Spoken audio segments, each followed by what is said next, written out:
தொடர்ந்து எங்க கூட பேசுங்கப்பா. மீட்பர் நாமத்தில் பிதாவே, ஆமென். ஹல்லேலூயா. ஏசாயா 41வது அதிகாரம், ஏசாயா தீர்க்கதரிசன புஸ்தகம் 41வது அதிகாரம், அதனுடைய 10வது வசனத்தை வாசிக்க கேட்கலாம். ஏசாயா 41:10. நீ பயப்படாதே, நான் உன்னுடனே இருக்கிறேன். திகையாதே, நான் உன் தேவன். நான் உன்னை பலப்படுத்தி உனக்கு சகாயம் நான் உன்னை பலப்படுத்தி உனக்கு சகாயம் பண்ணுவேன். என் நீதியின் வலது கரத்தினால் உன்னை தாங்குவேன். என் நீதியின் வலது கரத்தினால் உன்னை தாங்குவேன். ஹல்லேலூயா. கர்த்தர் இந்த வார்த்தையை இந்த மாதம் வாக்குத்தத்தமாய் கிருபையாய் தந்திருக்கிறார். பலப்படுத்தி உனக்கு சகாயம் பண்ணுவேன். I will strengthen you. Yes, I will help you என்று கர்த்தர் சொல்லுகிறார். ஒரு தேவ பிள்ளைக்கு தேவ பலன் மிக மிக அவசியம். ஹல்லேலூயா. தேவன் ஒருத்தங்களை பலப்படுத்துறாங்கனாலே அவர்களை கொண்டு தேவன் ஏதோ ஒன்றை செய்ய விரும்புகிறார் என்ற அர்த்தம். இந்த பூமியிலே அவருடையவர்களாய் வாழ்வதற்கு இயேசு என்ன சொன்னார்?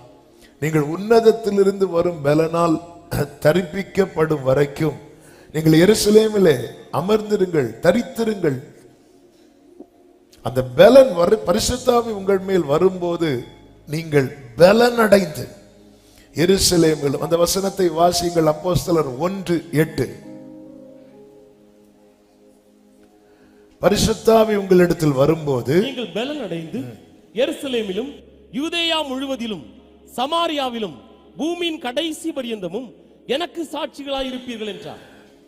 நீங்கள் பலன் அடைந்து, இந்த பூமியிலே சாட்சி உள்ள வாழ்க்கை ரொம்ப முக்கியம். எல்லா தேவ பிள்ளையுடைய ஏக்கம் எதுவா இருக்க வேண்டும் தெரியுமா? கலாத்தியர் 1வது அதிகாரம் கடைசி வசனம். எல்லாருடைய ஏக்கமும் அதுவாக தான் இருக்க வேண்டும். கலாத்தியர் 1 கடைசி. எல்லாரும் பாருங்கள், எல்லாரும் அந்த வசனத்தை வாசிப்போமா?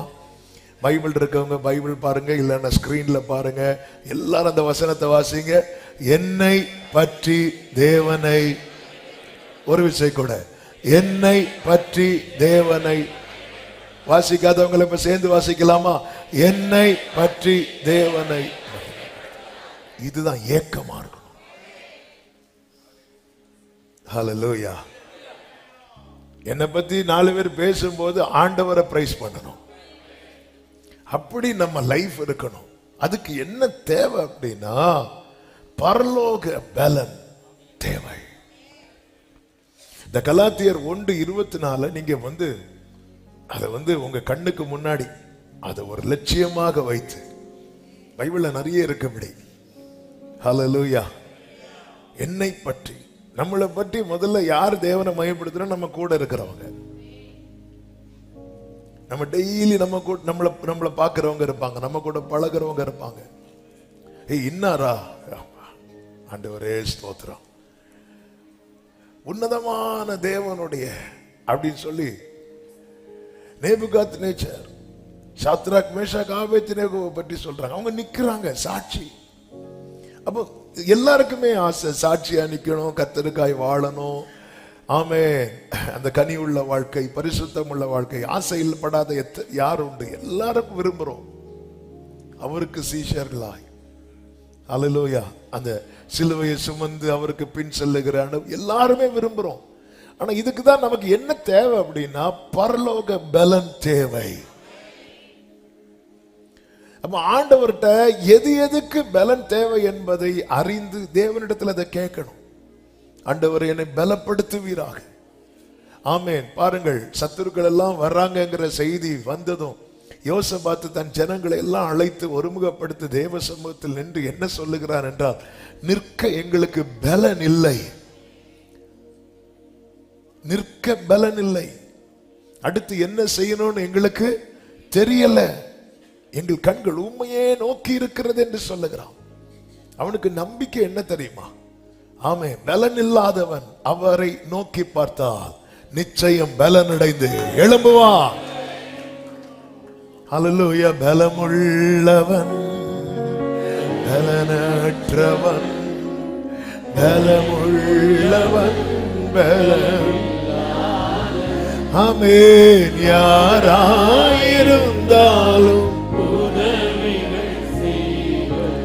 லேசான உமக்கது லேசான. இந்த நாளிலே பேசும்படி 1ஆம் தேதி காலையில பேசினார், ஃப்ரைடே ஃபாஸ்டிங் பிரேயர்ல பேசினார், நேற்று சாட்டர்டே ஈவினிங் வர்ஷிப்ல பேசினார். ஆமென். ஆவியானவர் வார்த்தைகளை தந்து பேசிக்கொண்டே இருக்கிறார். இன்று பேசும்படி பரிசுத்த ஆவியானவர் ஆமென் 3 காரியங்களை நினைவிலே கொண்டு வந்தார். நம்முடைய முற்பிதாக்கள் ஆகிய ஆபிரகாம், ஈசாக்கு, யாக்கோபு என்பவர்கள் வாழ்க்கையிலே கர்த்தர் அவர்களை பலப்படுத்தி செய்ய வைத்த 3 காரியங்கள். அதை ஆமென் சொல்லி ஜெபிக்க விரும்புகிறேன். நமக்கு எதற்கு தேவ பலன் தேவை என்று ஆமென் 3 காரியங்களை சொல்லி நான் ஜெபிக்க விரும்புகிறேன். முதலாவது, ஏற்றுக்கொள்ளாதிருக்க பலப்படுத்துகிறார். சொல்லுங்க பார்க்கலாம், சத்தமா சொல்லுங்க பார்க்கலாம். ஆதியாகமம் 14வது அதிகாரம் அதனுடைய 21, 22 வசனங்களை வாசியுங்கள். ஆதியாகமம் 14வது அதிகாரம் 21, 22 வசனங்கள். சோதோமின் ராஜா ஆபிரகாமை நோக்கி, ஜனங்களை எனக்கு தாரும், பொருட்களை நீர் எடுத்துக் கொள்ளும் என்றான். அதற்கு ஆபிரகாம் ராஜாவை பார்த்து, சோதோமின் ராஜாவை பார்த்து, ஆபிரகாமை ஐஸ்வர்யவானாக்கினேன் என்று நீர் சொல்லாதபடிக்கு நான் ஒரு சரட்டையாகிலும் பாதரட்சையின் வாரையாகிலும் உமக்கு உண்டானவைகளில் யாதொன்றையாகிலும் எடுத்துக்கொள்ளேன் என்று வானத்தையும் பூமியையும் உடையவராகிய உன்னதமான தேவனாகிய கர்த்தருக்கு நேராக என் கையை உயர்த்துகிறேன். சோதோமின் ராஜா அநேக பொருட்களை கொண்டு வந்து கொடுக்கிறான். நம்ம லைஃப்லயே பெரிய சவாலான காரியம் என்ன தெரியுமாங்க? அநேகர்ட்ட நோ சொல்றது. நோ சொல்றது இருக்கு தெரியுமா? நம்ம பல சூழ்நிலைகள்ல நிர்பந்தமான சூழ்நிலை கைதியாய் மாறுவதற்கு ரீசன் என்ன தெரியுமா? நோ சொல்றதுக்கு நமக்கு ஸ்ட்ரெங்த் இல்ல. நோ சொல்றதுக்கு நமக்கு ஸ்ட்ரெங்த் இல்ல. இங்கே ஆபிரகாமுக்கு நோ சொல்லக்கூடிய ஸ்ட்ரெங்த் உண்மையிலே கிடையாது. ஏனென்றால் அந்த சரித்திரம் நமக்கு தெரியும். 4 பெரிய ராஜாக்களோடு யுத்தம் பண்ணிட்டு வரார். 4 பெரிய ராஜாக்களோடு யுத்தம் பண்ணிட்டு வராரு. யுத்தத்தில் ஆபிரகாம் ஜெயிச்சிட்டார். ஆனா என்ன பிரச்சனை அப்படின்னா, அந்த ராஜாக்கள் யாரும் சாகல, ராஜாக்களை துரத்தி விட்டான். பொதுவாகவே 2 நாட்டுக்கு யுத்தம் நடந்தா ஒரு நாட்டில் இருக்கிறவங்களை நிர்மூலமாக்குறது வரைக்கும் அந்த யுத்தம் ஓயாது. பெலிஸ்தியர் யுத்தம் பண்ண வரும்போது தாவீதை பாத்தீங்களா, கல்லால் அடிப்பார். அடிச்சதும் கோலியாத் விழுந்துருவான். விழுந்ததும் விட்டாரா தாவீது? ஓடி போய் அவன் பட்டயத்தை எடுத்து அவன் கழுத்தை எதுக்கு வெட்டுறாருன்னா, இந்த பிரச்சனை நாளைக்கு திரும்ப கோலியாத் வந்து நின்ற கூடாது. அப்போ இங்க வந்து யுத்தத்துல ஆபிரகாம் ஜெயித்தாலும் அந்த ராஜாக்கள் துரத்தப்பட்டிருக்கிறார்களே தவிர அவர்கள் வீழ்த்தப்படவில்லை. நாளைக்கு திரும்ப இந்த பிரச்சனை வருவதற்கு பல வாய்ப்புகள் இருக்கிறது. அப்போ இந்த மாதிரி நேரத்துல மானசீகமா நமக்கு கொஞ்சம் 4 பேர் சப்போர்ட்டா இருக்குந்தா நல்லா இருக்கும் நமக்கு தோணும். அப்படிப்பட்ட நேரத்துல தான் யார் வர அப்படின்னா, சோதோமின் ராஜா உள்ள வரான். எப்படி வரான் தெரியுமா? அவன் கிஃப்டோட வரான். ஏற்கனவே கர்த்தர் சோதோமை பகைக்கிறார், சோதோமை வெறுக்கிறார். இந்த சோதோமின் ராஜா கிட்ட மட்டும் இந்த ஆபிரகாம் கை நீட்டி வாங்கி இருந்திருப்பான் என்றால், ஆமென், அநேக காரியங்களை ஆபிரகாம் இழக்க நேரிட்டிருக்கும். தேவனோடு உள்ள உறவு கட்டாயிருக்கும். இப்படி பல காரியங்களை சொல்ல முடியும். ஆனால் இந்த இடத்துல தான் ஆபிரகாமை கர்த்தர் எப்படி பலப்படுத்துகிறார் என்றால், அவனை சோதோமின் ராஜாவுக்கு முன்னாடி கை நீட்டுற நிலைமைக்கு விடாதபடிக்கு கர்த்தர் அவனை பலப்படுத்தினார். ஆண்டவரே, நான் உம்மால் அழைக்கப்பட்டவன், நான் உம்மால் அழைக்கப்பட்டவன், நான் உம்மால் அழைக்கப்பட்டவன். ஒரு தேவ பிள்ளைக்குடைய ஏக்கம், ஆண்டவரே, சோதோமின் கூட்டத்துக்கு முன்பதாக கை நீட்டுற நிலைமை எனக்கு வரக்கூடாது. ஆமென் சொல்லுங்க பார்க்கலாம். அழைக்கப்பட்டவன 2 பேர் எதிர்கொண்டு வருவார்கள். ஒருவர் சாலேமின் ராஜா, இன்னொருவன் சோதோமின் ராஜா. அழைக்கப்பட்டவனை 2 பேர் எதிர்கொண்டு வருவார்கள். அழைக்கப்பட்டவன் மேலதான் 2 பேருடைய போக்கஸ் இருக்கும். ஹல்லேலூயா. சபையின் மேலதான் பரலோக பார்வையும் இருக்கும், பாதாள பார்வையும் இருக்கும். ஆமே. மக்களுடைய பார்வைகள் வேற வேற இருக்கும், அவங்க இவங்க இல்ல. சபையின் மேலதான், அழைக்கப்பட்டவன் மேலதான் பரலோகத்தின் பார்வையும் பாதாளத்தின் பார்வையும் இருக்கும். ஆனால் ஒரு காரியம் நம்மை பலப்படுத்தும், என்ன தெரியுமா? அழைத்தவர் உண்மை உள்ளவர். நல்ல கையை தட்டி ஆமென் சொல்லுங்க பார்க்கலாம். அழைத்தவர் உண்மை உள்ளவர். ஹல்லேலூயா, ஹல்லேலூயா. என்னை அழைத்தவரே என்றும் நடத்துவீரே, உங்க கரம் இருக்க. அழைக்கப்பட்டவன் நோ சொல்றதுக்கு பழகணும். இந்த எசேக்கியா ராஜா இருக்கிறார்ல, நல்ல ராஜா, கர்த்தர் பேரில் நம்பிக்கை வைக்கிறதுல தாவீதை மிஞ்சின ராஜா. தாவீதை மிஞ்சின ராஜா. தனக்கு முன் இருந்தவங்க எல்லாரை விட ஆண்டவர் பேர்ல ரொம்ப நம்பிக்கையா இருந்தவர்னு சொல்லப்பட்டிருக்கிறது. ரொம்ப நல்ல ராஜா. ஆண்டவர்ட்ட எப்படி கிளைம் பண்றார் பாத்தீங்களா? நான் உமக்கு முன்பாக உண்மை உத்தமமா இருந்ததை மாத்திரம் நினைத்தரலாம் அப்படின்ட்டான். என்ன ஒரு வார்த்தை!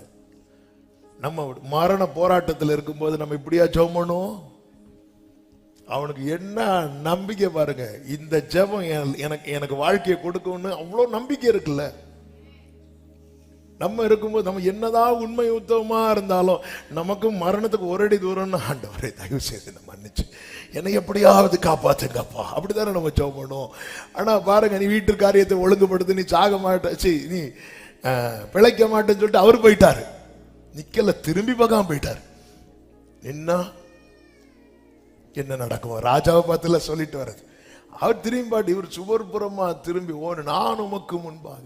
இப்படிப்பட்ட ராஜா அவன் வியாதியா இருக்கிறான்னு கேள்விப்பட்டு யார் உள்ள வர அப்படின்னா பாபிலோன் ராஜா வரான்.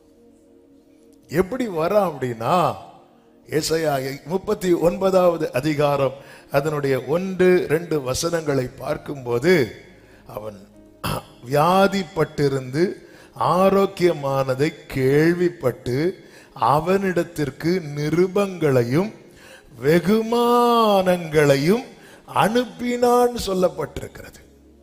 அப்படி அனுப்பினதும் நம்மால் என்ன பண்றாரு? அடுத்த வசனத்துல எசேக்கியா அவர்களை கண்டு சந்தோஷப்பட்டு, வா வா வா, அது எங்க வைக்கணும் தெரியுமா அப்படின்னு கொண்டு வந்து பொக்கிஷ சாலையை ஓபன் பண்ணி காட்டுறான். இஸ்ரவேலர்கள் பாபிலோனுக்கு சிறைப்பட்டு போவதற்கு முக்கிய காரணமாக அமைந்த ஒரு சம்பவம் தான் இது. கை நீட்டுட்டான். அவன் சிறைப்பட்டு போகல, தலைமுறை பிடிக்கப்பட்டது. அவன் சிறைப்படவில்லை, ஏன்னா அவனுக்கு கொடுத்த வாக்குத்தத்தம் இருக்கிறது. அதனாலதான் உன்னாட்களில் சமாதானமா இருக்கும், ஆனா அவன் தலைமுறையை தூக்கிட்டு போயிருவாங்க. ஒரு தேவ பிள்ளைக்கு தெரியணும். ஆமே. இயேசு கிறிஸ்து பசியா இருந்த போது முதல் அப்பத்தை கொண்டு வந்தது யாரு தெரியுமா? சாத்தான். ஆனா அவன் கொண்டு வந்தது என்ன அல்ல? அப்பம் அல்ல. இது போலதான் அது அப்பமா இருந்தாலும் அது எனக்குரிய அப்பம் அல்ல. இந்த கிரகிக்கத்தக்க ஞானமும் நிலைக்கத்தக்க பலனும் தேவன் தர விரும்புகிறார். இந்த காலை வேளையில சபையை நம்ம எல்லாத்தையும் விட்டுறோம், ஈஸியா உள்ள விட்டுறோம், உள்ள விட்டு விடுகிறோம். அந்த 2வது வசனத்தை பாருங்கள். எசேக்கியா வாசிங்க. அவர்களை கண்டு சந்தோஷப்பட்டு தன் பொக்கிஷசாலையையும் வெள்ளியையும் பொன்னையும் கந்தவர்க்கங்களையும், பொக்கிஷசாலையும் வெள்ளியையும் பொன்னையும் கந்த வர்க்கங்களையும் நல்ல பரிமள தைலத்தையும் தன் ஆயுதசாலை அனைத்தையும், தன் ஆயுதசாலை அனைத்தையும், தன் பொக்கிஷசாலைகளில் உள்ளது எல்லாவற்றையும் அவர்களுக்கு காண்பித்தான். எசேக்கியா தன் அரமனையிலும் தன் ராஜ்யத்தில் எங்கும் அவர்களுக்கு காண்பியாத பொருள் ஒன்றுமில்லை. ஆமென். அப்போ பாபிலோன் ராஜா எதுக்கு வந்தான் தெரியும்ல? ஆமென். உனக்கு என்ன கொடுக்கன்னு இல்ல, பாபிலோன் ராஜா கொடுத்த வெகுமானம் எசேக்கியாட்ட என்னெல்லாம் இருக்குன்னு பாக்குறதுக்கான டிக்கெட்டுக்கான காசு. அவன் டிக்கெட்டுக்கான காசு எடுத்து உள்ள போய் எல்லாத்தையும் பார்த்துட்டு, நிறைய பேர் நம்ம விசாரிக்கிறது போல வர்றது எதுக்கு தெரியுமா? ஒரு சின்ன என்ன வெகுமானம் கொடுத்தான்னு தெரியல, ஆனா நம்மால அவ்வளத்தையும் ஓபன் பண்ணி பைபிள் எவ்வளவு, அவனுக்கு காண்பியாத பொருள் ஒன்றுமில்லை. இதனுடைய ரிசல்ட் தான் தானியேல் 1வது அதிகாரம் அதனுடைய 1-2 வசனங்களை பார்க்கும்போது, யூதாவின் ராஜாவாகிய யோயாக்கீம் அரசாண்ட 3ஆம் வருஷத்திலே பாபிலோன் ராஜாவாகிய நேபுகாத்நேச்சார் எருசலேமுக்கு வந்து அதை முற்றுகை போட்டான். 2வது வசனம். அப்பொழுது ஆண்டவர் யூதாவின் ராஜாவாகிய யோயாக்கீமையும் தேவனுடைய ஆலயத்தின் பாத்திரங்கள் சிலவற்றையும் அவன் கையில் ஒப்பு கொடுத்தார். அவன் அந்த பாத்திரங்களை எடுத்து தன் தேவனுடைய பண்ட சாலைக்குள்ளே வைத்தான் என்று சொல்லப்பட்டிருக்கிறது. ஒரு தேவ பிள்ளைக்கு பலன் தேவை. சோதோமின் ராஜா, நல்ல கவனமா கேளுங்க, சோதோமின் ராஜாவை நான் உன்னை பகைக்கிறேன், நான் உன்னை வெறுக்கிறேன் அப்படியெல்லாம் ஒண்ணுமே சொல்லல. நான் இதுல அந்த ஒண்ணு எடுத்திருக்க மாட்டேன். சில காரியங்களை நாம் ஏற்றுக்கொள்ள கூடாது. இயேசு கிறிஸ்து பாருங்கள், அதை பிசாசு இயேசுவை உயர்ந்தமான ஒரு இடத்துல கொண்டு போய் நிறுத்திவிட்டு பூமியில் உள்ள எல்லாவற்றையும் காண்பித்து சொல்லுகிறான், நீர் என்னை வணங்கினால் நான் இதையெல்லாம் உமக்கு தருகிறேன் என்று சொன்னதும், எனக்கு அப்பாலே போ சாத்தானே என்று சொல்லுகிறான். அவர் ஏற்றுக்கொள்ளவில்லை. இயேசு கிறிஸ்து அப்பங்களை ஆமென் அதிகமாக பெருக பண்ணி சீஷர்களுக்கு ஜனங்களுக்கு கொடுத்ததும், ஜனங்கள் எல்லாரும் அவரை ராஜாவாக்க மனதாயிருந்தார்கள் என்று யோவான் சுவிசேஷம் 6:15 சொல்லப்பட்டிருக்கிறது. அவர்கள் வந்து தம்மை ராஜாவாக்கும்படி பிடித்து கொண்டு போக மனதா இருக்கிறார்கள் என்று இயேசு அறிந்து, என ரொம்ப அதாவது ஜீசஸ் வந்து கொண்டாடணுங்க. அப்பாவுடைய ஃபேவரைட் சைல்டு. அதாவது ஜனங்கள் ராஜாவாக பிடிக்க வரக்கூடாதுன்னு ஓடுறாரு, ஆனா சோல்ஜர்ஸ் பிடிக்க வரும்போது ஒப்பு கொடுக்கிறார். நம்ம நேரா மாறி செய்வோம். சார் உங்களுக்கு ஒரு பாராட்டு விழா, நான் கொண்டு போங்க, அப்படியே தூக்கிட்டு போங்க. கொரோனா ஊசி போட டீம் வராங்க, ஐயோ விட்டுருங்க. இவரை ராஜாவாக பிடிக்க வராங்கன்னதும் அவர் அங்கிருந்து அதை அறிந்து மறுபடியும் விலகி, ஆனா இயேசுவை பிடிக்க வரும்போது, நீங்கள் யாரை தேடுகிறீர்கள்? நசரேயனாக இயேசுவை தேடுகிறோம். நான் தான் அப்படிங்கிறார். பொத்துன்னு விழுறான். எழும்பு எழும்பு எழும்பு எழும்பு, அவங்களெல்லாம் விட்டுருங்க, நான் தான் விடுங்க. ஒப்பு கொடுத்தா நம்ம பாடினோம், ஒப்பு கொடுத்தீரையா உம்மையே எனக்காக உலகின் ரட்சகர் உன்னத. சில நேரத்தில் அப்பா தர்றதை விட உலகம் தர்றது நமக்கு ரொம்ப மேன்மையாய் காணப்படும். இல்ல, அப்பா தர்றது தான் ஆரோக்கியம். அல்லேலூயா, ஆமென் சொல்லுங்க பார்க்கலாம். அல்லேலூயா. பிதாவை இந்த பாத்திரனை விட்டு நீங்க கூடுமானால் நீங்கும்படி செய்யும் என்று இயேசு கேட்க, பிதா இல்ல இதுலதான் பானம் பண்ணணும்னு விட்டுட்டார். இப்ப பிலாத்து பாத்திரத்தை நீக்கிறதுக்கு வரா. இயேசு அமைதி ஆயிட்டார். அக்செப்ட் பண்ணல. பிதா கிட்ட இப்படி நின்னவர் பிலாத்து கிட்ட மட்டும் ப்ளீஸ் அப்படி ஒரு வார்த்தை சொல்லி இருந்தா அங்க வேற. இயேசு அமைதி ஆயிட்டார். என் ஆண்டவரை போல சிலுவையிலே கசப்பு கலந்த காடி கொடுத்தார்கள் என்று சொல்லப்பட்டிருக்கு. அவர் அதை டேஸ்ட் பார்த்துட்டு முகத்தை திருப்பிட்டார். ஏன்னா அதை குறித்து சொல்லப்பட்டிருக்கிறது, இந்த சிலுவை மரணத்துல அந்த வலி தெரியாம இருக்கிறதுக்காக இந்த மாதிரி கொடுப்பாங்களாம். அந்த லாஸ்ட் மரண வலி இருக்குல்ல, அவர் பாருங்க, இது என் அப்பா கொடுத்த பாத்திரம், நான் வலி அனுபவிச்சுதான் மறிப்பேன்னு சொல்லிட்டு அவர் அதை டேஸ்ட் பண்ணாம முகத்தை திருப்பிட்டார். இவர் தானே நேசு.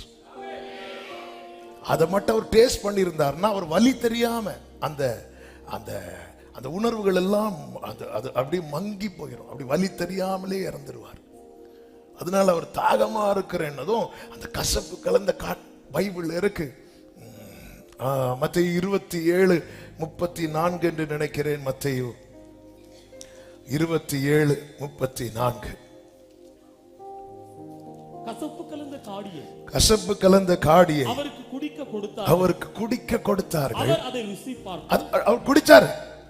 அப்படி டேஸ்ட் பண்ணதும் அவருக்கு தெரிஞ்சிட்டு இவன் நம்மள பெயின் இல்லாம கொல்ல பார்க்கிறான்.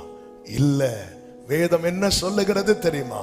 மெய்யாகவே அவர் நம்முடைய பாடுகளை ஏற்றுக்கொண்டு நம்முடைய, நான் இயேசுவின் பிள்ளைங்கிறதுல இதுதான் எனக்கு பெருமைன்னு சொல்றவங்க நல்ல கைய தட்டி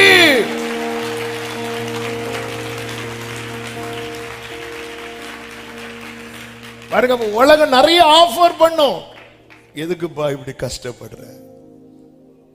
நாதனு முள்முடி நல்கிய லோகமே, நீ தரும் பேரே நீ கெந்தி.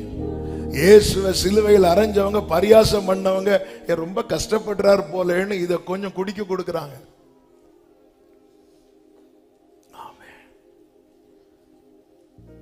இதை குடிச்சிட்டான்னா அவருக்கு அந்த உணர்வு எல்லாம் நஷ்டமாயிரும். அப்ப அந்த பெயின் எல்லாம் அவர் இறந்திருப்பார். நமக்கு தோணும் உலகம் நல்லது தானே பண்ணுது, நமக்கு சொந்தக்காரங்களாம் நல்லது தானே பண்றாங்க. ஆமே, பேதுருட்ட சொன்னார்ல, என் பிதா கொடுத்த பாத்திரத்தில் நான் வலியை அனுபவிக்கிறது என் அப்பா சித்தம்னா அதை நான் அனுபவிக்க தான் செய்வேன். என்னங்க ஹalleluya, இதுக்கு தான் பலன் தாங்க. பலன் தாருமே, பலன் தாருமே,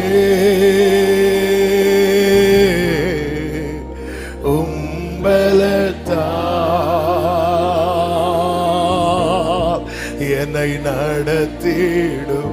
சில பாதையில தேவன் நடத்தும் போது சோதோமின் ராஜா வந்து நிப்பான். நீ இப்படி வாங்கிரு, இதை வாங்கிரு, இதை வாங்கிரு. வேண்டாம் வேண்டாம் வேண்டாம். ஏன் நான் இந்த பாதையில் நடப்பது தேவ சித்தம். அதுலதான் நான் நடப்பேன். எனக்கு வேற வேற ஆப்ஷன் தேவையே இல்லை. நான் ஏற்கனவே சொல்லி இருக்கிறேன், ஒரு சகோதரி ஆண்டவருக்காக நல்ல ஊழியம் செய்த ஒரு சகோதரி ஒரு வாலிப பிள்ளை திடீரென்று படுக்கையில் ஆயிட்டா. படுக்கையிலாகி எழும்ப முடியாதனால அப்போ அவங்களுக்கு இந்த உமிழ்நீர் சளி எல்லாம் வரும்போது துப்பணும். துப்புறதுக்குன்னு பக்கத்துல பாட்டில்லாம் வச்சிருப்பாங்க. ஒரு நாள் என்ன ஆச்சு, அவங்களுக்கு எலும்பி கூட துப்ப முடியல. அப்போ சைடு விண்டோ இருக்கு, அப்ப அப்படி துப்பி வெளியே போடலாம் அப்படின்னு நினைச்சு அப்படி துப்புறாங்க. அது என்ன ஆகுதுன்னா, அது அப்படி எலும்பி அவங்க மேலேயே விழுந்துட்டு, அவங்க துப்பல் அவங்க மேலே விழுந்ததும் என்ன ஆண்டவரே அப்படி சொல்லிட்டு அப்படி தொடச்சிட்டு, ஆண்டவரே எனக்கு இப்படி பண்றீங்க, என் துப்பல் என் முகத்துல விழணுமாப்பா அப்படி சொல்லிட்டு ஓன அழ ஆரம்பிச்சதும் அந்த கண்களுக்கு முன்பதாக அந்த கல்வாரி காட்சி இயேசு அப்படியே நிற்கிறாங்க. இங்க பாருமா, உன் மேல உன் துப்பல் தான் விழுந்துச்சு, என் மேல வரவும் போறவெல்லாம் துப்பிட்டு போனான். அத்தனை பேரும் காரி உமிழ்ந்தார்கள். அப்படி சொன்னதும் அந்த அந்த சகோதரி ஓன்னு அழுதாங்களாம். அப்பா இதெல்லாம் ஒண்ணுமே இல்லப்பா. நம்ம எல்லாம் சில சில காரியங்களை நமக்கு புரியவில்லை. நல்ல புரிந்து கொள்ளுங்கள் சபையை. எப்படி நடத்தினா என்ன பரலோகத்துக்கு கொண்டு போய் சேர்க்க முடியுமோ அப்படி நடத்தும்படியாக தான் எனக்கு ட்ராக் போட்டிருக்கிறார். நான் இப்படி நடந்தாதான் பரலோகத்துக்கு போவேன்னா இந்த பாத்திரத்தை என்னை விட்டு எடுத்துருங்கன்னு மட்டும் கேட்டுறாதீங்க. இல்ல, சோதோமின் ராஜா வருவான், சாத்தான் அப்பத்தை கொண்டு வருவான், ஜனங்க வருவாங்க, கசப்பு கலந்த காடியை அதை மட்டும் குடிச்சிருந்தாருன்னா அவர் வலி இல்லாம கடைசியில துடிக்கிறார். என் தேவனே என் தேவனே ஏன் என்னை கைவிட்டீர்னு துடிக்கிறார். அது மட்டும் குடிச்சிருந்தாருன்னா அந்த துடிப்பு வந்திருக்காது. இல்ல, நான் கஷ்டப்படணும்னு என் அப்பா நினைச்சிட்டாரா? நான் அதுக்குதான் நான் கஷ்டப்பட்டு தான்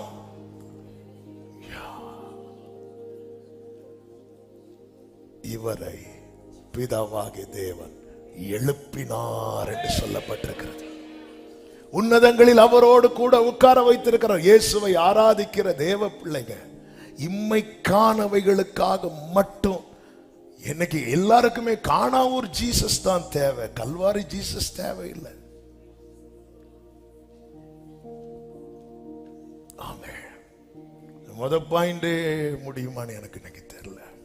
என் உள்ளம் தேவ அன்பினால் நேற்று இரவுல பின்னாடி சர்ச்சை பின்னாடி இருந்து இதை அப்படி மெடிடேட் பண்ணிட்டு இருக்கும்போது என்னால் தாங்க முடியல ஆண்டவருடைய அன்பு. ஆமே, ஹல்லேலூயா. அதனாலதான் அவர் தாமே சோதிக்கப்பட்டு பாடுபட்டபடியா சோதிக்கப்படுகிறவர்களுக்கு உதவி செய்ய. நான் அழுதா அவருக்கு தெரியும் எதுக்கு அழுறான். இதை தாவீது உள்வாங்கி சொல்லுகிறார்.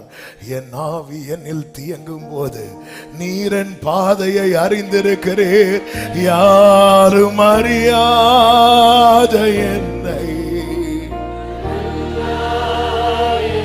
தேடி வந்தவரே, தேடி வந்த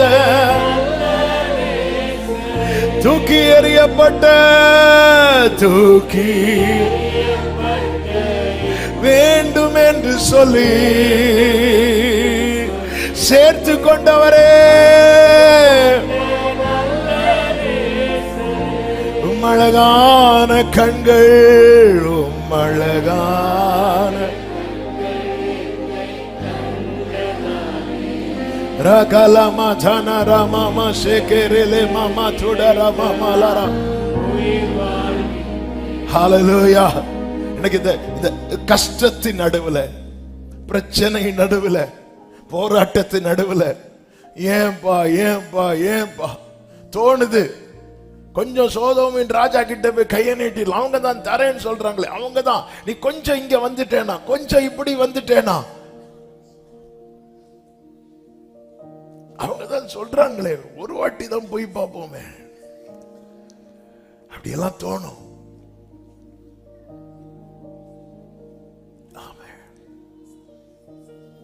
கடந்த 10 வருடமாய் உங்களிடத்தில் உங்கள் சம்பாத்தியம் என்ன அப்படின்னு கேட்டா ஒரு பெரிய கொஸ்டின் மார்க்.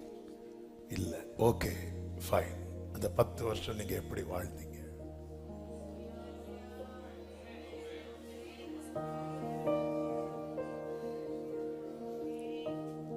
இந்த சத்தத்தை கேளு சபை. உன்னை அழைத்தது அழிக்க அல்ல, அவரோடு இருக்க. உன்னை அழைத்தது அழிக்க அல்ல, அவரோடு இருக்க. இந்த பாதையில நடத்தினாதான் என் தலைமுறை நாளைக்கு நிக்கணும். அவர் ஆபிரகாமின் தேவன் மாத்திரம் அல்ல, அவர் ஈசாக்கின் தேவனும் அவர் யாக்கோபின் தேவனும் ஆகிய கர்த்தர். பவுல கல்லறிறாங்க. எபேசு அந்தியோகியாவில அவன் செத்துட்டான் நினைச்சு அவனை வெளியே இழுத்து போடுறாங்க. அப்போஸ்தலர் 14வது அதிகாரம் சீஷர்கள் அவனை சூழ்ந்து நிற்கும் போது அவன் எழும்புறான். எழும்பி 22வது வசனத்திலே சொல்லப்பட்டிருக்கிறது, சீஷருடைய மனதை திடப்படுத்தி விசுவாசத்திலே நிலைத்திருக்கும்படி அவர்களுக்கு புத்தி சொல்லி. எங்க விசுவாசத்துல நிலைத்திருக்க மனதை திடப்படுத்துறான் தெரியுமா? இப்படி எல்லாம் கல்லறிவாங்க. அடுத்து என்ன சொல்றார் தெரியுமா? வாசிங்க. நாம் அநேக உபத்திரவங்களின் வழியாய் தேவனுடைய ராஜ்யத்தில் பிரவேசிக்க வேண்டும் என்று சொன்னார்கள். அவன் எப்படி பார்க்கிறான் அப்படின்னா, ஏன் மேல இந்த கல்லு விழ தேவன் அலோவ் பண்ணார். ஓகே, நான் அந்த கிங்டம்னுக்குள்ள பிரவேசிக்கிறதுக்கு இப்படி ஒரு பாதையை கர்த்தர் எனக்கு வைத்திருக்கிறார். தாவீது சொல்லுகிறான், நான் உபத்திரவப்பட்டது எனக்கு நல்லது.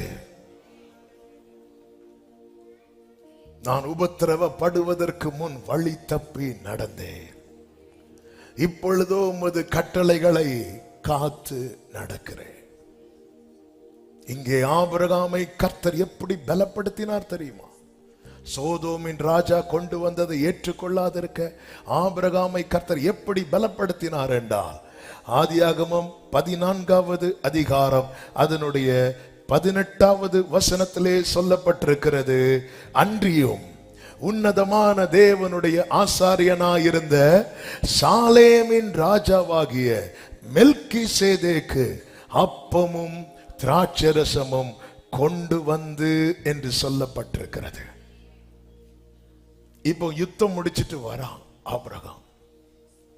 சோதோமின் ராஜா எதிர்கொண்டு வருகிறான், சாலேமின் ராஜா எதிர்கொண்டு வருகிறார். இந்த மெல்கிசேதேக்கு குறித்து வேதம் என்ன நமக்கு கற்றுத்தருகிறது? எபிரேயர் 7வது அதிகாரம் அதனுடைய 1 முதல் வாசியுங்கள். எபிரேயர், இந்த மெல்கிசேதேக்கு சாலேமின் ராஜாவும் ராஜாக்களை முறியடித்து வந்த ஆபிரகாமுக்கு இவன் எதிர்கொண்டு போய் அவனை ஆசீர்வதித்தான்.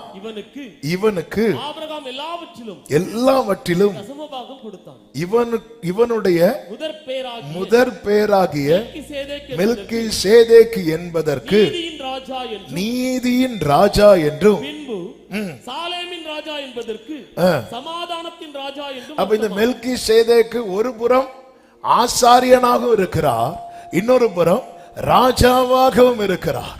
இப்படி ஆசாரியராகவும் ராஜாவாகவும் இருக்கிறவர் யார் அப்படின்னா, 2000 ஆண்டுகளுக்கு முன்பதாக இந்த பூமியில இறங்கி வந்த நம் ஆண்டவராகிய இயேசு கிறிஸ்து.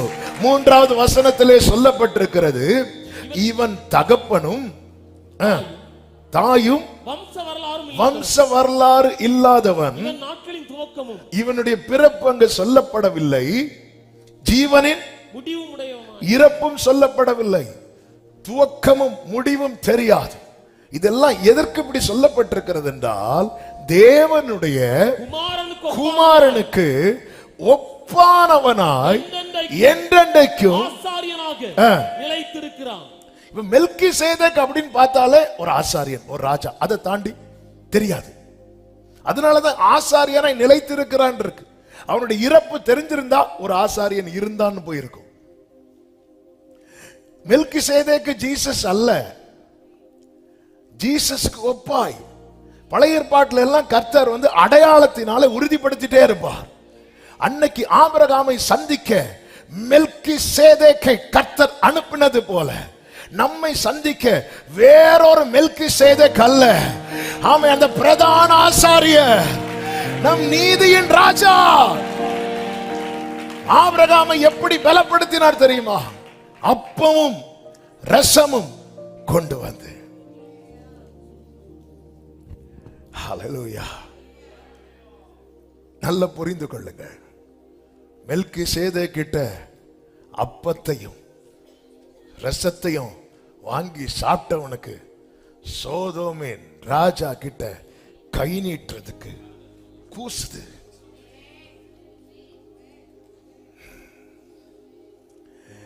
என் ஆண்டவர் என்னிடத்தில் வந்து ஒரு பையில அப்பமும் இன்னொரு பாட்டில ரசத்தையும் கொண்டு வரல.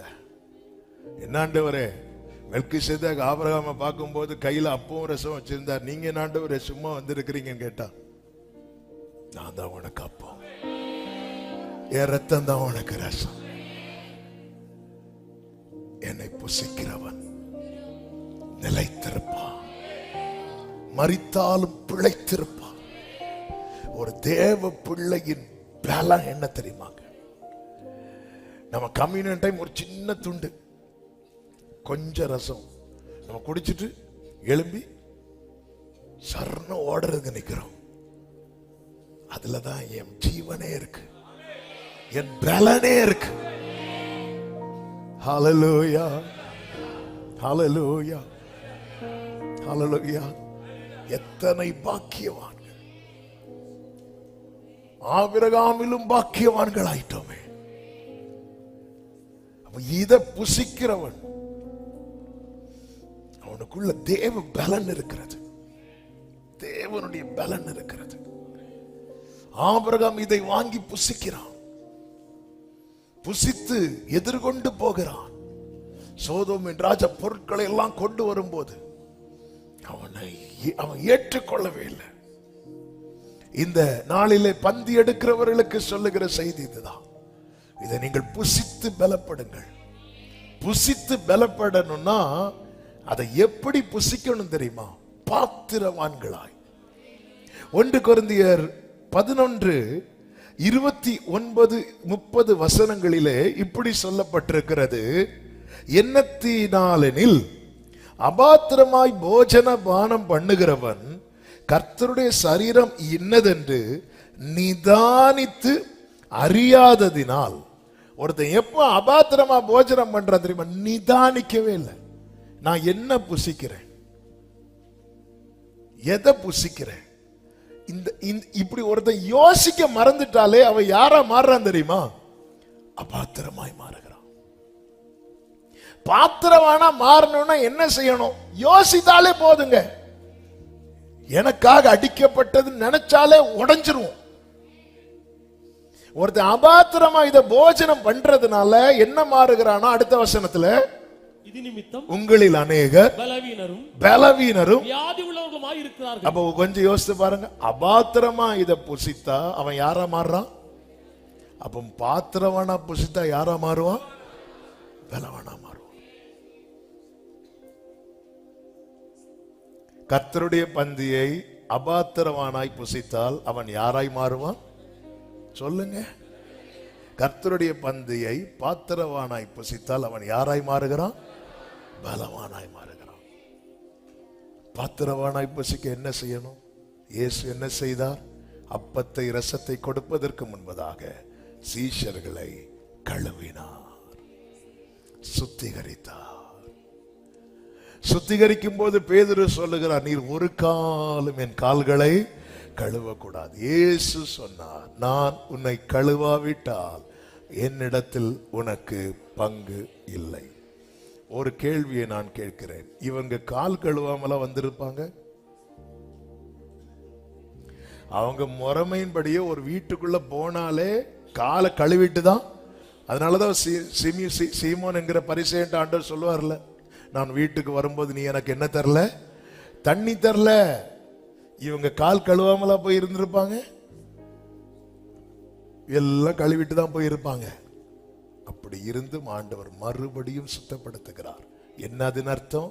நான் ஏற்கனவே கழுவப்பட்டவன் என்று இருந்து விடாதே, ஒரு விசை கூட ஒப்பு கொடுக்க தயங்காதே.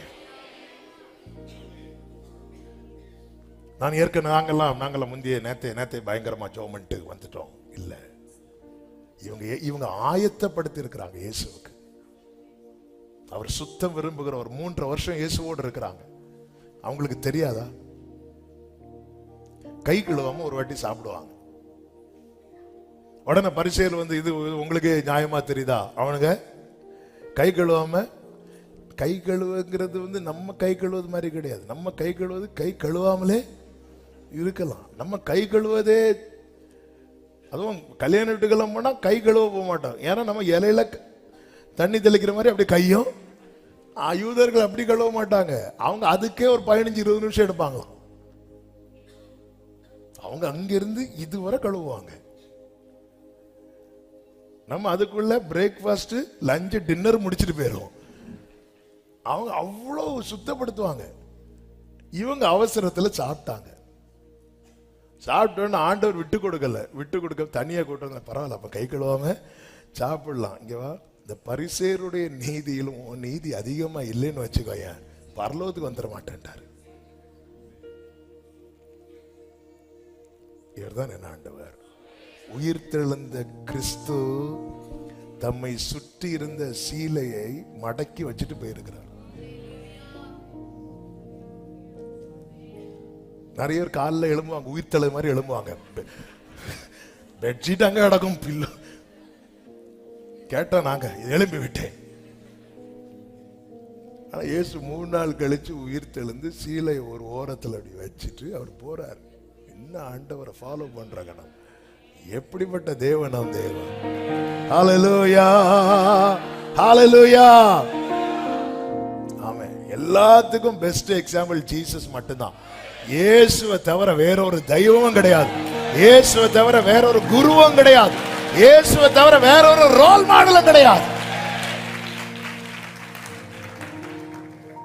ஆமென். அதாவது ஒப்பு கொடுக்க தயங்க கூடாது.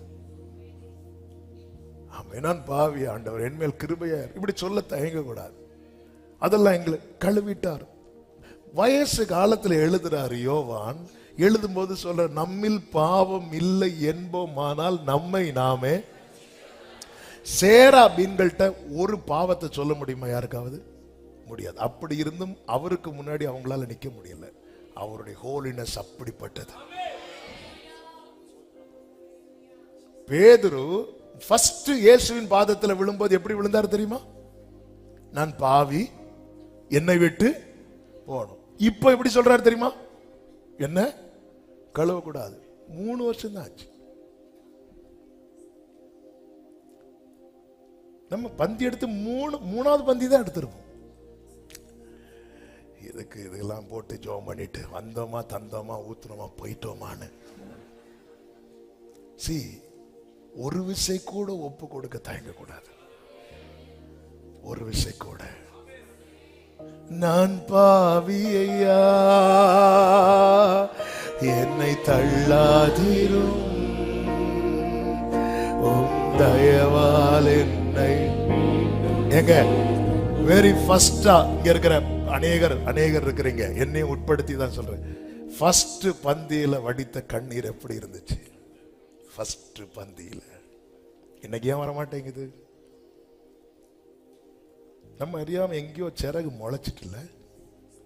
ஃபர்ஸ்ட் பந்தியில வெரி ஃபர்ஸ்ட் அப்படியே கையெல்லாம் ஆடல, நெஞ்செல்லாம் அப்படி அடிக்கல. இப்போ ஃபுல்லா அப்பம் சைஸ் பாக்குறது, அவங்களுக்கு பெருசு, சோ எனக்கு சின்னது. அப்போ இப்போ ஒரு விஷயம். ஆண்டவரே, பேதுரு உடைஞ்சிட்டாரு. அப்பா என் காலை மட்டும் இல்ல, அப்ப என்ன மொத்தம், என் தலை சரியில்லைப்பா, என்ன மொத்தம். மறுபடியும் ஒப்பு கொடுக்க தயங்காதவர்கள் பாத்திரவான்களாய் இந்த அப்பத்தை புசித்து பலப்படுவார்கள். இந்த காலை வேளையில எத்தனை பேர் என்னை ஒப்பு கொடுக்கிறேன், என்னை கழுவுங்கப்பா, என்னை பாத்திரவானாய் மாற்றுங்க ஆண்டவரே. ஆமென், ஆமென் சொல்லுங்க பார்க்கலாம். சோதோமின் ராஜா வாங்கிறாதேன்னு சொல்றதுக்கு அந்த மெல்கிசேதேக் அப்பத்தையும் ரசத்தையும் ஆபிரகாம்கிட்ட கொடுத்து எப்படி பிளஸ் பண்றார் தெரியுமா? ஆதியாகமம் 14 அதனுடைய 19, 20 வசனங்கள். அவனை நல்ல கவனமா கேளுங்க. அதாவது இது பலப்படுத்துறதுக்கு மட்டும் இல்ல, ஆசீர்வதிக்கிறதுக்கு.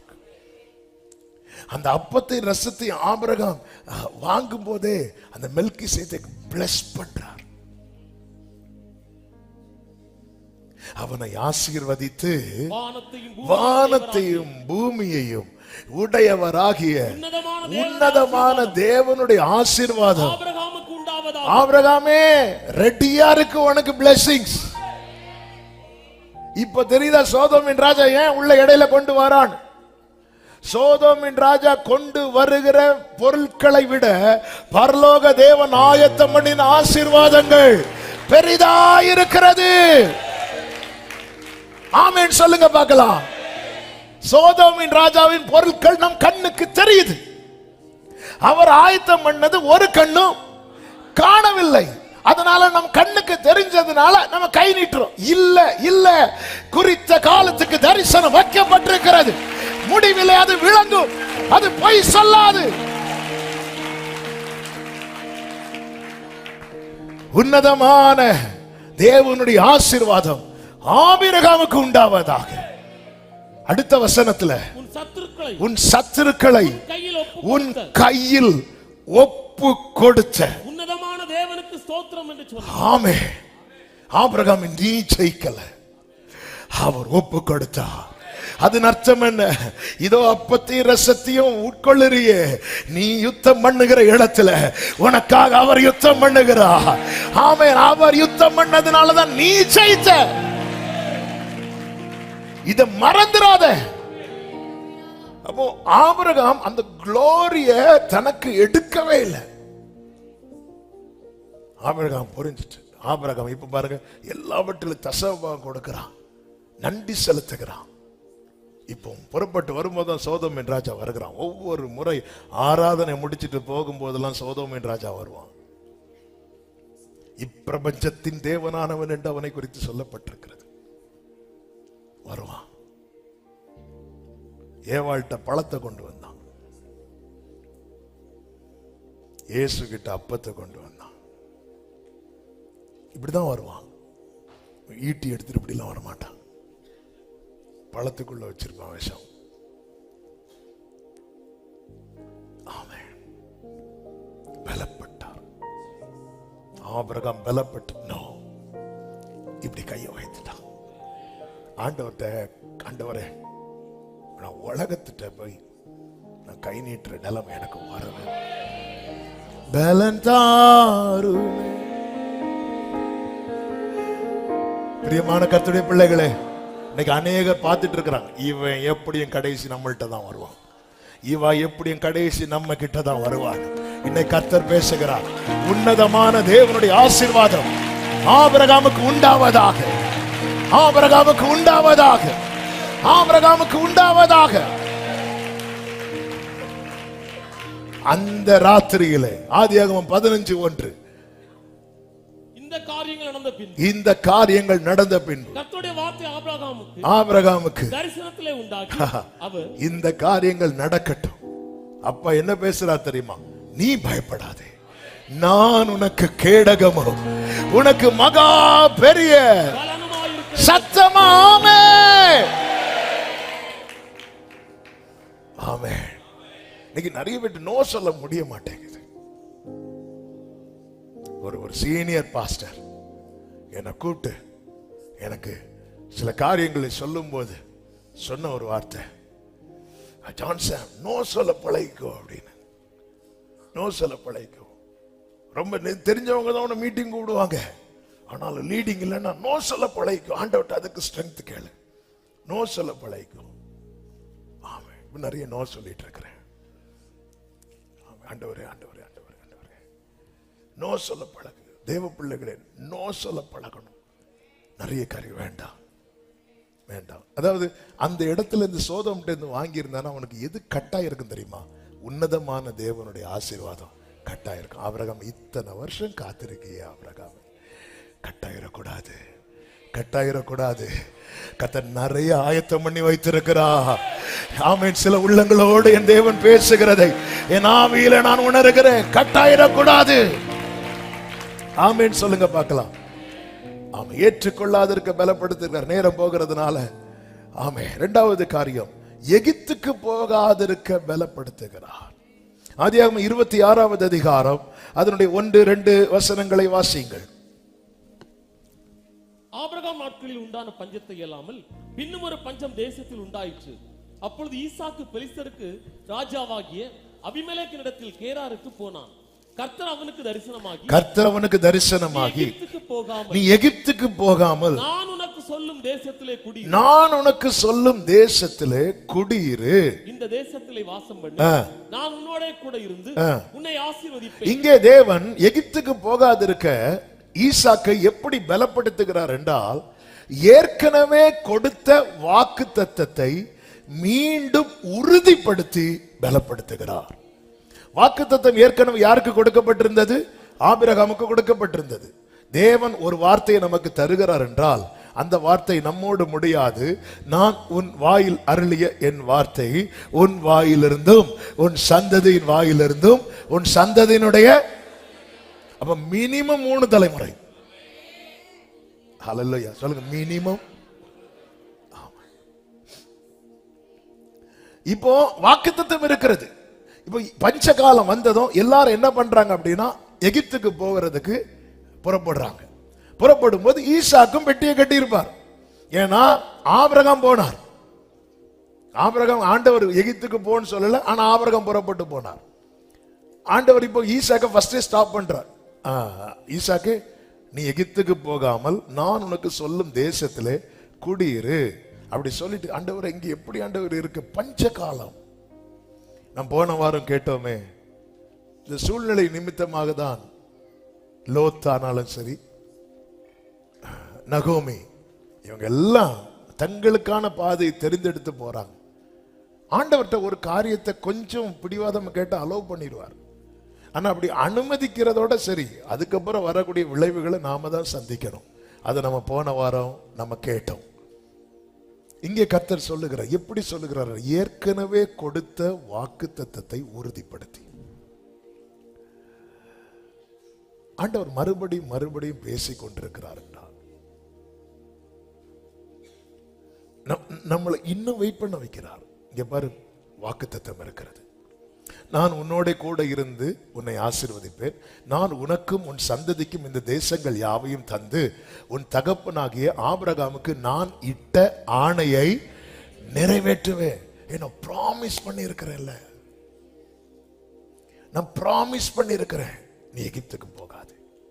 எகிப்து என்பது எதை காண்பிக்கிறது தெரியுமா? விட்டு வந்த இடம், விட்டு வந்த தேசம், வேண்டாம் என்று விட்டு வந்தது. ஈசாக்கு என்ன செய்தான் தெரியுமா? 6வது வசனத்தை வாசியுங்கள். ஈசாக்கு கேராரிலே குடியிருந்தான். கேராரிலே அங்கேதான் குடியிருக்கிறான். அங்கே குடியிருந்து ஈசாக்கு என்ன செய்தான்? 12வது வசனம். ஈசாக்கு அந்த தேசத்திலே விதை விதைத்தான். அந்த தேசத்திலே விதை விதைத்தான். கர்த்தர் அவனை ஆசீர்வதித்ததினால் அந்த வருஷத்தில் 100 மடங்கு பலன் அடைந்தான். அந்த தேசம் அந்த வருஷம் 100 மடங்கு. ஹல்லேலூயா. ஈசாக்கு போய் எகிப்துல விதைச்சிருந்தா ஆசீர்வாதம் கிடைச்சிருக்கும். ஆனா ஆண்டவருடைய பிளெஸிங் அங்க இருந்திருக்காது. ஆமென். தேவ பிள்ளைகளே, எல்லாரும் தெரிந்தெடுக்கிற பாதையை நான் தெரிந்தெடுத்துட கூடாது. அதுக்கு எனக்கு என்ன தேவை தெரியுமா? பலன் தேவை. எல்லாரும் தெரிந்தெடுக்கிற பாதையை நான் தெரிந்தெடுத்துட கூடாது. அதுக்கு எனக்கு தேவ சித்தம் இல்லாத பாதையை நம்ம கூட இருக்கிற அத்தனை பேரும் தெரிந்தெடுத்து ஓடும் போது, அப்ப இதுதான் ஒருவேளை கரெக்டா இருக்குமோ? இல்ல. 400 தீர்க்கதரிசிகள் யோசபாத் ஆகாப் நிற்கும் போது ஒரு பொய்யான காரியத்தை சொல்றாங்க. முதல் 100 பேர் சொல்லி அடுத்த 100 பேர் அவங்க என்ன சொன்னாங்க? அவங்க யுத்தத்துல ஜெயம் சொல்றாங்க. எதுக்கு வம்பு, நம்மளும் அதே சொல்லிடுவோம். மெஜாரிட்டி எந்த பக்கம்? 400 பேரும் சொல்லும் போது கர்த்தருடைய தீர்க்கதரிசி மீகாயா வரான், வந்து நிக்கிறான். போகும்போதே 400ல 1 சொல்லிட்டு போறான். இங்க பாரு, எல்லாரும் ஒழுங்கா சொல்லியிருக்காவ, நீயும் சொல்லிரு. எல்லாரும் இவங்களுக்காக ஓட்டு போட்டிருக்காங்க, நீயும் ஓட்டு. அவனும் போய் யுத்தம் வாய்க்கப்படுமா? ஆகாம கேட்கிறான். கண்டிப்பா வாய்க்கப்படும், நீங்க போங்க. அவருக்கு தெரியுது, இங்க பாரு, போய் சொல்லக்கூடாது. அப்ப மொத்த 400 பேர்ட்ட இவர் கேட்கல, நீங்க போய் சொல்லாதீங்கன்னு. ஆனா மீகாயாட்ட கேட்கிறான். என்ன ஒரு வெளிச்சம்ல! இந்த வார்த்தையை பேசுற வாயில வேற வார்த்தை வந்தா சத்துரு கூட தெரிஞ்சிடும். உண்மையை சொல்லி, ஏன்னா உள்ள வார்த்தை இருக்கு. நீங்க போவீங்க ஆனா திரும்பி வர மாட்டீங்க அப்படின்ட்டார். 400 பேர் கரெக்டா சொன்னாங்க. அப்ப நம்மளும் இல்ல இல்ல இல்ல, தேவ சித்தம் இல்லாத பாதை அது வேண்டாம். தாவீது பாருங்க, 2 சாமுவேல் 2வது அதிகாரம் அதனுடைய 1வது வசனத்திலே சொல்லப்பட்டிருக்கிறது. பின்பு தாவீது கர்த்தரை நோக்கி, நான் யூதாவின் பட்டணங்கள் ஒன்றிலே போய் இருக்கலாமா அப்படின்னு கேட்கிறார். உடனே கர்த்தர் என்ன சொன்னார்? அதற்கு கர்த்தர் போ என்றார். எங்க போ, எப்படி போன்னு ஏதாவது சொன்னாரா? அங்க போலாமா, போ. தாவீது இப்ப அடுத்து கேட்கிறாரு, எங்க போன ஆண்டவரே? இதுதான் இருதயத்தை கேட்டவன். ஆண்டவரே அது வர ஒண்ணு போயிட்டு வரேன். சில சொல்லுவாங்க தெரியுமா, இந்த வெளியே வர போயிட்டு வரேன், வெளியே வர நான் இதுவரை ஒண்ணு போயிட்டு வரேன், இந்த பக்கத்துல போயிட்டு வரேன். நம்ம ஆண்டவர்கிட்ட நம்ம ஜெபம் இப்படிதான் இருக்கு. ஆண்டவரே அங்க எல்லாரும் கூப்பிடுறாங்க, போலாமா ஆண்டவரே? எங்க கூப்பிடுறாங்க, யார் கூப்பிடுறாங்க, எதுக்கு கூப்பிடுறாங்க? இல்ல ஆண்டவர், நான் யூதாவின் பட்டணங்களில் ஒன்றில் போலாமா? போ. அதாவது நம்ம எப்படி கேட்கிறோமோ அப்படிதான் பதில் வரும். ஆண்டவர், நான் எங்க போன ஆண்டவரே? கர்த்தர் சொல்ல, எப்ரோனுக்கு போ. நான் எவ்வளவுக்கு எவ்வளவு என் ஹார்ட்டை ஓபன் பண்றேனோ அவ்வளவுக்கு அவ்வளவு தெளிவான பதில் வந்துட்டே இருக்கும். நான் எவ்வளவுக்கு எவ்வளவு டீட்டெயிலா கேட்கிறேனோ. ஆபிரகாம் பாத்தீங்களா, 50 இருந்தா அழிப்பீங்களா? டீட்டெயிலா, அதாவது ஆண்டவர்கிட்ட டீட்டெயிலா பேசி பழகணும். அந்த தெளிவர் அங்க போலாமா? போ. அப்படி எங்க? யூதாவின் பட்டணங்களில் ஒன்று. அப்ப நம்ம மைண்ட் செட் பண்ணணும், எங்க தெரிந்தெடுக்கலாம். ஓகே, ஆண்டவர் அங்க போன்னு சொன்னார், அங்க எங்கன்னு சொன்னாரா? நம்ம அங்கங்கிற ஒரு டைரக்ஷன், இந்த வசனத்தின் முதற் பகுதியை மட்டும் வச்சுட்டு என்ன ஆண்டவரே, ஒரு லீடிங்கும் இருக்க மாட்டேங்குது. தாவீது பாத்தீங்களா, சரி நான் அங்க போறேன், அங்க எங்க போனோம்? தெளிவா நாம் பாடினோமே, ஹல்லேலூயா. அவர் தெளிவு. எங்கு செல்ல வேண்டும், என்ன சொல்ல வேண்டும், வழி நடத்தும். நல்ல புரிந்து கொள்ளுங்கள், தெளிவில்லாம வேகமா ஓடுவதை விட தெளிவு உண்டாக காத்திருக்கிறவன் பாக்கியவான். தெளிவில்லாம வேகம் ஓடக்கூடாது. ஆண்டவர் இப்படி காட்டினார், நான் போனேன். இந்த சாஸ்திரிகளை பாத்தீங்களா, நட்சத்திரத்தை பார்த்துட்டு வந்தாங்க. வந்து வந்து வந்து வந்து வந்து வந்து வந்து நேர வரும்போது இப்ப கண்ணு எதை பார்க்கணும்? அரண்மனையை பார்க்குது. நேர உள்ள போயிட்டாங்க. நட்சத்திரம் வந்து அரண்மனை மேல நிக்கல. இவங்க உள்ள போனதுனால நட்சத்திரம் வெயிட் பண்ணிட்டு இருக்குது. உள்ள போய் இந்த குட்டையெல்லாம் கிளப்பிட்டு மொத்த எல்லாருக்கும் தூக்கத்தை கெடுத்துட்டு திருப்பி வெளியே வந்து நட்சத்திரத்தை கண்டு இவர்கள் சந்தோஷப்பட்டார்களாம். நீங்க சந்தோஷப்பட்டீங்க, மொத்த மக்களுக்கு சந்தோஷமும் போச்சு. ஆனா அதே நேரத்தில் மேய்ப்பர்களை பாருங்க, அவங்களுக்கு எல்லாம் தெளிவா பிள்ளையை துணியில சுத்தி, ஆண்டவர்கிட்ட வார்த்தையை கேட்கும் போது ஒன்னும் தெரியாத பேதையா வந்து உட்காந்துடணும். ஆண்டவர் நீங்க ஒரு சிக்னல் காட்டுங்க, மீதி நான் பாத்துறேன். என்ன பாக்குறதுக்கு? ஆண்டவர் நம்மளா கேட்போம் தெரியுமா? இந்த கிதியோன மாதிரி ஒரு திருப்தி இருக்காது. ஆண்டவரின் தோல்ல மட்டும் தண்ணி இருக்கணும், சுத்தி தண்ணி இருக்க கூடாது. இருக்கு, சரி ரெடி, கிளம்பிட்டியா? இப்ப தோல்ல தண்ணி இருக்க கூடாது, சுத்தி இருக்கணும். இருக்கு. இப்போ ஆண்டவர் என்ன பண்ண? சரி கிதியோனே, 30,000 பேர் இருக்காங்களா, பாதி பேர் அனுப்பு. என்ன ஆண்டவரை சொல்றீங்க? இன்னும் ஆளுக்கு தெளிவில்லை, உனக்கு இன்னும் வரல. இல்ல போ, சத்துருக்கள் பாளையத்தில் என்ன பேசிட்டு இருக்காங்க கேளு. அங்க பேச வைக்கிறார். ஆமே, கிதியோன் பார்த்தார், இனி நான் அந்த அடையாளம் எல்லாம் கேட்ட வேலைக்கு ஆகாது, நீங்களே எனக்கு ஏதாவது தெளிவை தாங்க ஆண்டவரே. ஒரு தெளிவு. ஆண்டவரே எங்க? நான் எகிப்துக்கு மட்டும் போயிடக்கூடாது. எல்லாரும் போகும்போது எல்லாரும் ஃபோர்ஸ் பண்ணுவாங்க.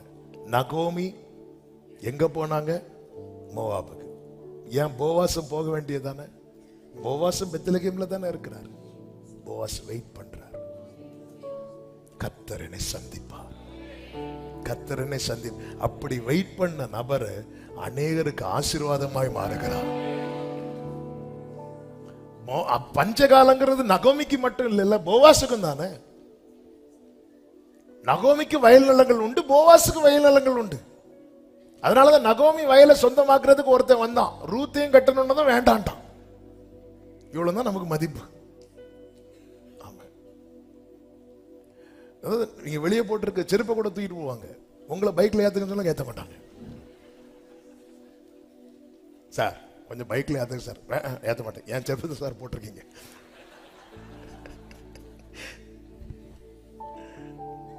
நகோமிக்கு வயல் நிலம் உண்டு, போவாசுக்கு வயல் நிலம் உண்டு. நகோமி பஞ்சனதம், ஆண்டவரே மோவாபுக்கு போறேன், சமூகம் எனக்கு முன்பாக செல்லும் போ. நேர போய் அடி வாங்கிட்டு வந்து இங்க பார்த்தா போவாஸ் அழகா வாழ்ந்து வர்றவங்களை வாழ வச்சிட்டு இருக்கிறார். ஆமே, கர்த்தருடைய சத்தம் கேட்டு நீங்க இருக்கிறது மற்றவங்க நகோமி எப்படி பார்த்திருப்பாங்க? பாவம் பிள்ளை, பிழைக்க தெரியாத பிள்ளை சொல்லி இருப்பாங்க. 1000 பேசட்டுங்க, நாளைக்கு அவங்களுக்கு தானியம் உங்க கையால கர்த்தர் கொடுக்க வைப்பாங்க.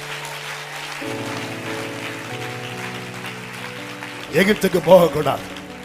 ஒரே ஒரு வார்த்தையை சொல்லி ஜெபிக்கிறேன். 3வது, ஆமென், ஏசாவை பின்தொடராதிருக்க பலப்படுத்துகிறார். ஆதியாகமம் 33 12 13 14 வசனங்களிலே ஏசா யாக்கோபை பார்த்து சொல்லுகிறார், பின்பு அவன், நாம் புறப்பட்டு போவோம், வா, நான் உனக்கு முன் நடப்பேன் என்று ஏசா சொன்னதும் யாக்கோபு ரிஜெக்ட் பண்றார். இதே யாக்கோபு ஒரு காலத்தில் ஏசாவின் வழியை தெரிந்தெடுத்தவன், ஏசாவின் வஸ்திரத்தை போட்டு ஏசாவை தன்னுடைய அடையாளமாக்கி கொண்டு போய் நின்றவன். இப்பொழுது யாபோக்காற்றின் கரையிலே கர்த்தர் அவனை எப்படி பலப்படுத்துகிறார் தெரியுமா? அவரோடு உறவாட வைத்து போராடுகிறான், அதன் பிறகு உறவாடுகிறான். உண்மையிலே யாபோக்காற்றின் கரையிலே அதுதான் நடக்கிறது. ஆபிரகாமை அப்பமும் ரசமும் கொடுத்து பலப்படுத்துகிறார். ஈசாக்கை கொடுத்த வாக்குறுதியை மீண்டும் உறுதிப்படுத்தி பலப்படுத்துகிறார். யாக்கோபை உறவாட வைத்து ஆரம்பத்தில் போராட்டம், அவன் போராடினான் என்று இருக்கிறது. அந்த போராட்டம் எப்படி முடியுது தெரியுமா? உறவாடுறதுல முடியுது. எப்படி உறவாடுறாங்க பாருங்க. ஆண்டவர் கேட்கிறார், உன் பேர் என்ன அப்படின்னு. இப்ப இவன் கேட்கிறான், உம்முடைய பேர் என்ன அப்படின்னு. அந்த கான்வர்சேஷன் எவ்வளவு பியூட்டிஃபுல்லா மாறிட்டு தெரியுமா? ஹல்லேலூயா. அதாவது உறவாட முடியலையா, போராடணும். எதுக்கு போராடணும் தெரியுமா? உறவாடுறதுக்கு. ஆண்டவரே எனக்கு உறவாட முடியலப்பா, உறவாட முடியலன்னா போராடணும், என் கூட பேசுங்க ஆண்டவரே. அழுது, அவன் போராட்டத்தினுடைய கிளைமேக்ஸ் என்ன தெரியுமா? அவன் அழுது கெஞ்சினான் ஆண்டவரோட. அந்த அந்த உறவு, உதவாத என்னில் நீர்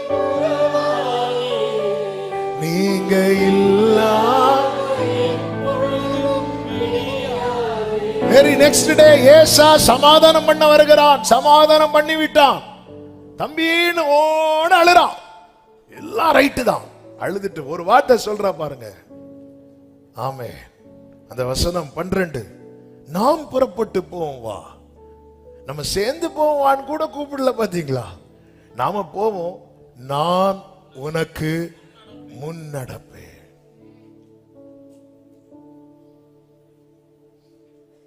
ஆமே, யாக்கோபு ஏன் ரிஜெக்ட் பண்ணா தெரியுமா? இதுக்கு முன்னாடியே கர்த்தர் வலது கையை பிடிச்சு சொல்லிட்டார், நான் உனக்கு முன்னே போய் கோணலானதை செம்மையாக்குவேன். என்னை கர்த்தர் இஸ்ரவேலாய் மாற்றினது ஏசாவை பின்தொடர்வதற்கல்ல, இயேசுவை பின்தொடர்வதற்கு.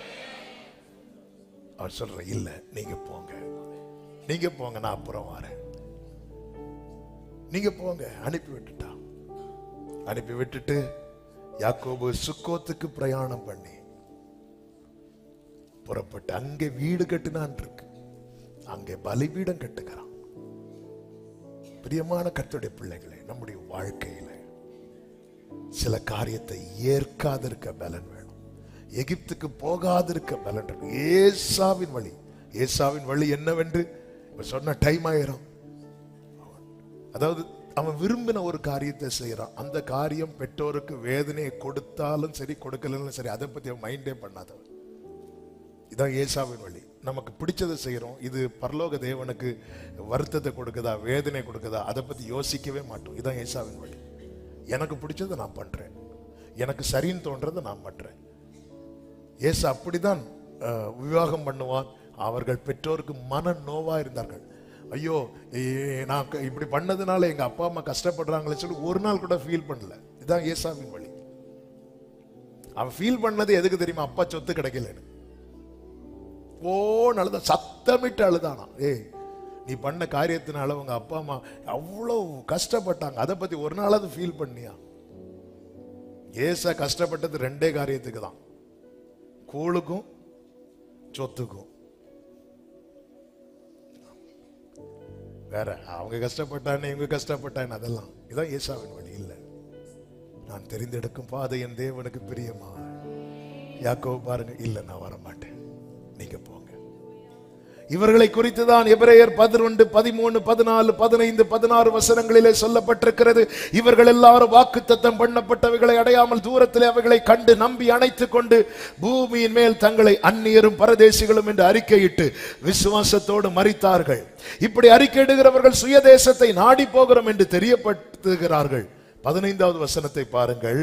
தாங்கள் விட்டு வந்த தேசத்தை நினைத்தார்களானால், அவங்க நினைச்ச சோதோம்ட்ட வாங்கியிருக்கலாமோ, எகிப்துக்கு போயிருக்கலாமோ, ஏசாவுக்கு பின்னாடி போயிருந்திருக்கலாமோ, இப்படி நினைத்தார்களானால், அப்படி போவதற்கு அவர்களுக்கு அப்படி நினைச்சா டோர் நிறைய ஓபன் ஆகும். திருப்பியும் சோதோமுக்கு போறதற்கு, எகிப்துக்கு போறதற்கு, ஏசாவுக்கு பின்னாடி போறதுக்கு. காரணம், ஆண்டவரே சொன்னார், கேட்டுக்கு போகும் வாசல் விசாலமாயிருக்கிறது.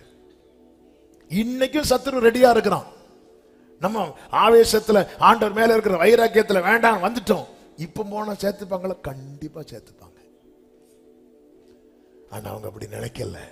அடுத்த வசனத்துல சொல்லப்பட்டிருக்கிறது, அதை அல்ல, அதிலும் மேன்மையான பரமதேசத்தை விரும்பினார்கள். ஆகையால் தேவன் அவர்களுடைய தேவன் எனப்பட வெட்கப்படுகிறது இல்லை. அவர்களுக்கு ஒரு நகரத்தை, சத்தமா ஆமென் சொல்லுங்க பார்க்கலாம். நாளைக்கு தேவன் என்னுடைய தேவன் எனப்பட அவர் வெட்கப்படக்கூடாது. அதுக்கு என்ன தேவை? ஏற்க கூடாது. சில காரியத்தை நோ, வேண்டாம் வேண்டாம் வேண்டாம். ஆண்டவர் ஒண்ணு அனுமதிச்ச காரியத்தை முடக்கிறதுக்கு எவ்வளவு ஐஸ்வர்யம் வந்தாலும் வேண்டாம். ஆமென் ஆமென். எகிப்துக்கு திரும்ப கூடாது. இதுக்கெல்லாம் நமக்கு என்ன தேவை தெரியுமா? பலன். கர்த்தருடைய வார்த்தை, கர்த்தரோடு உறவாடுகிறது, கர்த்தருடைய பந்தி, இதெல்லாம் நம்மை பலப்படுத்தி பலவானாய் மாற்றி பொல்லாங்கனை ஜெயிக்க வைப்பதற்கு ஏதுவாக தேவன் ஏற்படுத்தினவைகள். ஆண்டவர் சமூகத்திலே பலன் கேட்போம். கர்த்தர் நம்மை நடத்துவாராக. கண்களை மூடி, பலன் தாருமே, பலன் தாருமே, பலத்தா என்னை நடத்திடுமே, பலன் தாருமே,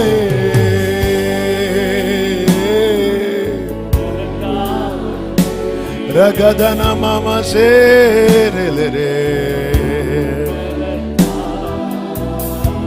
ஹல்லேலூயா, என்னை நடத்திடுமே. கைகளை உயர்த்தி பலன் தாருமே, பலன் தாருமே.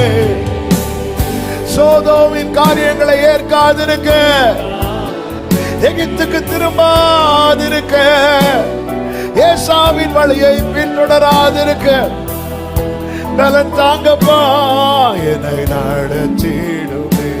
ஒரு விசை கூட பலன் தாருமே, பலன் தாருமே ஜீசஸ்.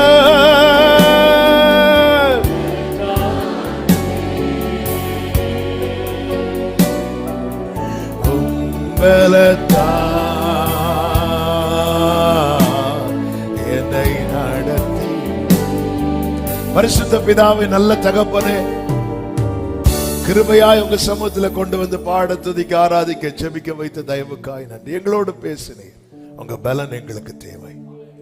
நீர் எங்களுடைய தேவன் எனப்பட வெட்கப்படாத ஒரு வாழ்க்கை எங்களில் வெளிப்படத்தக்க பலத்தால் இடைக்கட்டும். ஒவ்வொருவரை ஆட்கொள்ளும் ஆசீர்வதியும். தேவ சமாதான கிருபை சூழ்ந்து கொள்ளட்டும். மகிமை, துதி, ஸ்தோத்திரங்கள் அனைத்தும் ஒருவருக்கே செலுத்துகிறோம். இரட்சகர் இயேசு கிறிஸ்துவின் நாமத்தில் பிதாவே, ஆமென்.